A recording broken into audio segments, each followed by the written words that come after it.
Алып жазуучу Чыңгыз Айтматовдун чыгармалары бүгүнкү пайда болуп жаткан эл аралык деңгээлдеги маселелерди өз ичине батырып кеткени баарына маалым. Анын катарында үй бүлөлүк багуулуктардан баш тартуу, жаныбарлар менен жаратылыш, инсандык кумандуулук айтып отурсак түгөнбөйт.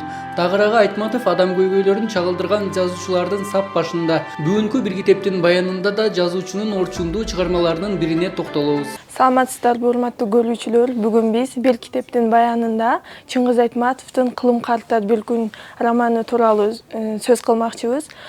Бул романда негизинен эң башкы ролдорду Сабитжан, Жоламан болуп эсептелет. Бул эки адамдын жашоосундагы окшош нерселери жөнүндө айтылат. Бул чыгарманын башталышында Сабитжан жана анын атасына деген сезими жок, элине, жерине деген сезими жок бир инсан экендиги жөнүндө айтылат. Негизги каарман ошол Сабитжан болуп эсептелет. Аталган чыгарма Айтматовдун 1980-жылы Новый мир журналына жарык көргөн биринчи романы. Бул романдын маанисин кыскартып айтканда, жазуучу эс тутум кантип тикенектүү зымдардын артында калганын, элдин жооштугу, карапайымдыгы кантип агартуу жолуна тоскоол болгонун, коом өзүнүн эң коркунучтуу кылмыштарын кантип унутканын айткан. Романдын Кылым карттар бир күндө аталуусу кайсыл бир күн жашоо бүтүп, тараза ташы коюлганда, кийинки жашоодогу ар бир күн 1000 жылга созулат, ал эми 1000 жыл бир күндөй туюлат деген ыйык китептердеги эскертүүнү билдирген.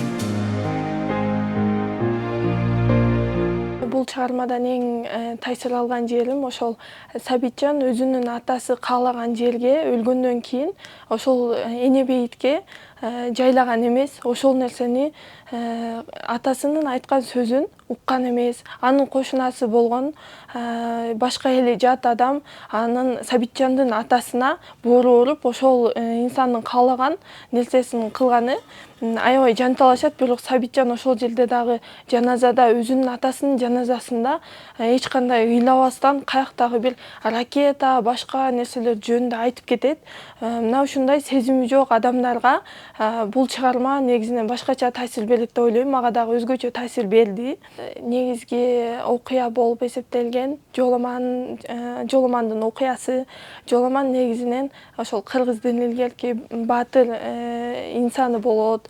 Баатыр болгондуктан аны душмандары тутуп алып, анын чачын алышып, энесине каршы кылып, өзүнүн энесин акырында атып коет. Ал энеси өлө электе сенин атаң Дөдөнбай, энеңди эсте, атаңды эсте, жериңди эсте деп аябай мындай кайгырып айтат. Бирок ошол тагдырда дагы Жоламан өзүнүн энесин эстей албайт. Бир аз сезет дагы, бирок баары бир чыныгы маңкурт болуп калгандыктан айласыздан өзүнүн апасын өзү колу менен өлтүрөт.